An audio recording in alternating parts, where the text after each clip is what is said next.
Imagina só a seguinte situação. O que acontece quando o maior guerreiro que o mundo já conheceu é literalmente forçado a se esconder da maior guerra da história? Bom, sejam muito bem-vindos a mais essa nossa análise. Hoje a gente vai destrinchar um dos episódios mais fascinantes e até peculiares da mitologia grega. Vamos direto nas fontes originais para entender as complexidades do famoso Aquiles, muito antes dele sequer pisar em Troia. É uma história cheia de profecias sombrias, uns disfarces bem absurdos e, claro, a força implacável do destino. Vamos lá? Para começar nossa exploração, a gente precisa parar e pensar numa pergunta central. Será que alguém consegue de verdade fugir do próprio destino? Porque, no fundo, essa é a âncora filosófica de toda a jornada que a gente vai acompanhar aqui. É uma tentativa desesperada de tentar enganar as forças do universo. E para entender o tamanho dessa aposta, nós precisamos voltar lá no comecinho de tudo, mergulhando nas águas escuras e turbulentas do rio Estige. E isso nos leva à seção 1, o rio e a profecia. Tudo começa com uma decisão bem extrema da mãe do nosso herói, a ninfa Tétis. Quando Aquiles era só um bebezinho, ela levou o menino até o rio Estige, na Arcádia, que é aquele rio cujas águas sombrias desaguavam direto no submundo infernal, sabe? A intenção dela era muito clara: mergulhar o filho naquelas águas mágicas para deixar ele completamente invulnerável. Então, ela segurou o bebê pelo pé e, tibum, banhou a criança na correnteza. Mas, por um pequeno descuido, o calcanhar pelo qual ela segurava o menino ficou seco, uma vulnerabilidade minúscula, mas que ditaria todo o futuro. E a motivação dela é fascinante. A fonte nos diz claramente que a Tétis estava tomada por um pressentimento muito sombrio desde o parto, a certeza absoluta de que a vida do filho seria curta demais. Então tudo o que acontece a partir daqui não tem nada a ver com covardia, tá? É puramente o amor desesperado de uma mãe tentando de tudo para proteger o filho da morte. E o tempo não para, né? Ele foi passando de forma implacável para Aquiles, que teve uma maturação impressionante e super rápida. Olha só essa linha do tempo. Depois do batismo no Estige, ele é treinado e ganha uma força absurda muito cedo. Aos 9 anos de idade, uma profecia terrível cruza o caminho dele. E com apenas 17 anos, por causa dessa vocação precoce para a guerra, o cara já era o comandante do poderoso exército dos Mirmidões. É tipo uma contagem regressiva assustadora rumo à guerra de Troia. Ele amadurecendo a todo vapor, mas sempre à sombra do próprio fim. E aí a gente chega no ponto crucial. O que foi que aconteceu quando ele tinha esses 9 anos?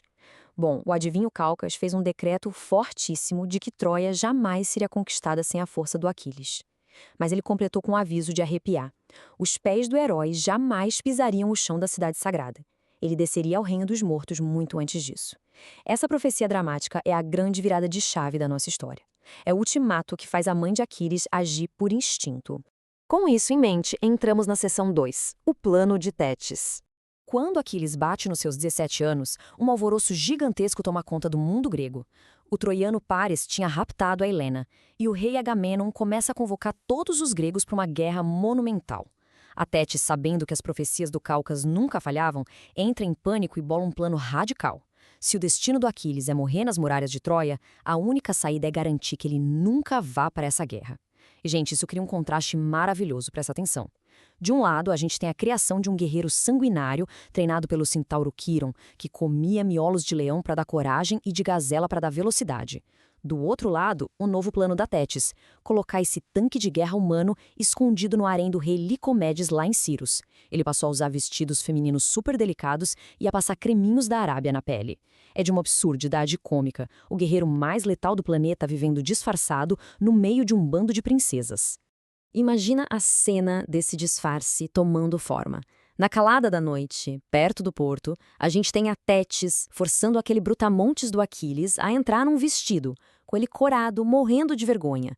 Ela dá um aviso super severo: esconde quem você é e, pelo amor de Deus, não deixe os seus impulsos colocarem tudo a perder, porque qualquer deslize de desejo vai selar o seu caixão em Troia. Avançando para a nossa terceira parte, chegamos em o disfarce em Ciros. Infiltrado na corte, o Aquiles ganha uma nova identidade: Pirra. E o que é mais doido lendo a fonte original é o quanto esse disfarce ficou perfeito com o passar do tempo. Ele tinha cabelos longos cor de fogo, uma pele macia feito pêssego por causa dos bálsamos diários e lábios bem vermelhos. O negócio ficou tão convincente que até o rei Licomedes, que era o único além da mãe dele que sabia da verdade, rachava de rir, vendo a Pirra atrair vários pretendentes no palácio. É muito irônico pensar naquele guerreiro musculoso suando frio para manter a postura e os modos de uma donzela. Mas como nada dura para sempre, vamos à seção 4, o segredo de Pirra. Pois é, o plano da Tétis estava funcionando que era uma beleza. Só que começou a rolar um clima, uma tensão romântica que ninguém podia prever entre a Pirra e a princesa Deidamia. A Deidamia, tadinha, não fazia ideia da verdade, mas começou a sentir uma coisa diferente e até se questionar sobre esses sentimentos pela amiga. E olha que poético! O disfarce desmorona, não porque algum espião infiltrado descobriu a farsa, mas por causa do amor. No momento de intimidade, as carícias avançam um pouco mais e a princesa percebe que, opa, a Pirra não tem seios, mas sim um peitoral de pedra de um guerreiro. E aí, meus amigos, o Aquiles não aguenta mais fingir. Ele joga o disfarce para o alto, resgata a própria masculinidade e assume a identidade real com aquele sorriso largo de quem não aguenta mais usar vestido. Claro que esse romance não passou batido e teve uma consequência rápida: o nascimento de um menino, o Neoptólemo. Quando a corte descobriu o que estava acontecendo, a princesa foi mandada para uma casa no campo para criar a criança escondida. O Aquiles até continuou no palácio, mas, convenhamos, aquele disfarce já estava totalmente rachado por dentro. Enquanto isso, o mundo pegava fogo do lado de fora. Seção 5. A astúcia de Ulisses. É que em Argos o clima era de fúria. O Agamenon e o Menelau estavam desesperados porque sabiam da profecia e precisavam do Aquiles de qualquer jeito para invadir Troia. Só que ele tinha sumido do mapa. A mãe dele não abria a boca, escondida lá no fundo do mar. Parecia um beco sem saída, até que a dupla dinâmica entra em ação. Ulisses e Diomedes. Usando seus contatos, eles descobrem que o herói está curtindo a vida em Ciros. Chegando lá, eles dão de cara com a Helicômedes se fazendo de sonso, fingindo que não sabia de nada para não quebrar a promessa e não irritar o Aquiles. O Diomedes quase puxa a espada para resolver na marra, mas Ulisses, sempre muito sagaz, interrompe. Ele sabia que ali não era questão de força, era questão de estratégia pura. O plano do Ulisses é simplesmente brilhante, gente. Olha isso, ele pede licença para dar uns presentes para as mulheres da corte. Aí ele joga no meio do salão um tapete maravilhoso entupido de vestidos de seda, joias, tudo que reluz. Mas, no meio de toda essa exuberância feminina, ele esconde um kit de armas de altíssima qualidade. E o golpe de mestre. Ele combina com os guardas lá fora para baterem nos escudos e gritarem, simulando um ataque surpresa ao palácio. É pura engenharia social, sabe? Uma isca psicológica impecável para pescar o guerreiro que estava ali disfarçado. E a isca funcionou feito mágica. Enquanto as donzelas se matavam por causa de um colar ou um vestido, o Aquiles estava no canto, olhando para aquilo com o maior tédio do mundo. Até que, de repente, o olho dele bate num brilho diferente no meio daqueles tecidos. Uma espada incrível com punho trabalhado em prata, uma couraça azul cintilante, um elmo de prata ostentando um penacho negro majestoso e um escudo pesado de 5 camadas com Júpiter cravado lutando contra gigantes. Era hipnótico. Era a verdadeira natureza dele ali, chamando-o pelo nome dele. E assim a armadilha se fecha na seção 6, o chamado do destino. O Aquiles estava lá, paralisado, babando nas armas, quando Ulisses aciona o botão final do plano. Um estrondo gigantesco vem lá de fora, espadas batendo em escudos e gritos de invasão, peguem em armas. Na mesma hora, enquanto as meninas corriam apavoradas, aquele instinto que o Aquiles reprimiu por anos simplesmente acordou. Ele voa na couraça, saca a espada e presta atenção. Isso não é só um reflexo dos treinos do Quirón, é muito maior que isso.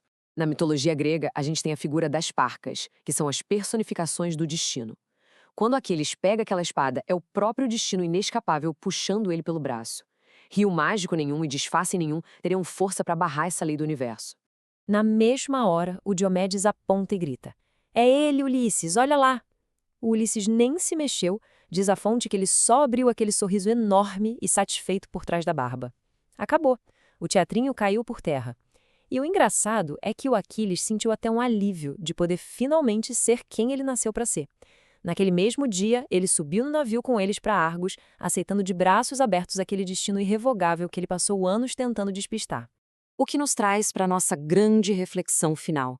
Será que o destino é um script fechado que os deuses entregam na nossa mão? Ou é simplesmente a consequência natural da nossa verdadeira essência aparecendo? Porque, no fim das contas, por mais que as roupas mudem e os cenários sejam outros, aquele monstro sagrado da guerra nunca sumiu debaixo daqueles vestidos de seda. A mensagem que fica dessa análise é que a nossa verdadeira natureza sempre, inevitavelmente, arruma um jeito de aparecer quando as batalhas da vida batem na porta. Muito obrigado por acompanharem mais essa exploração junto com a gente e que a curiosidade continue sempre acesa. Até a próxima!